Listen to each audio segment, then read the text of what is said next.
మొత్తానికి ఎవరు ఇంపార్టెంట్ అంటే శ్రీరాముడు చాలా చాలా ఇంపార్టెంట్. ఈయనే మనం విష్ణుమూర్తి అవతారం 7వ అవతారము అని అంటున్నాం.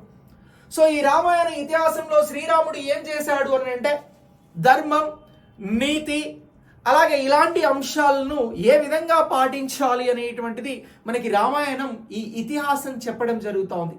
సో చెప్తా ఉంది. సో రాముడికి సంబంధించి ఇక్కడ రాముడు ముఖ్యమైనటువంటి క్యారెక్టర్ ఈ రామాయణాన్ని నడిపించడంలో. మరి రాముడికి ఎవరితో వివాహం జరిగినది అని అంటే సీతతో జరిగినది. ఈ సీతాదేవి గారు రాముడికి భార్య, అలాగే భూదేవికి మరొక రూపము అని చెప్పేసి కూడా సీతాదేవిని చూస్తారు. ఇక నెక్స్ట్ మరొక క్యారెక్టర్ ఏంటి అని అంటే లక్ష్మణుడు అని అంటున్నాం. సో లక్ష్మణుడు ఇక్కడ రాముడికి తమ్ముడు. సో ఈ లక్ష్మణుడు రాముడితో పాటు వనవాసానికి వెళ్ళినటువంటి శ్రీరాముని తమ్ముడు. ఇక నెక్స్ట్ ఇక్కడ భరతుడు ఉన్నాడు. సో భరతుడు ఎవరు అని అంటే భరతుడు కైకేయి కుమారుడు.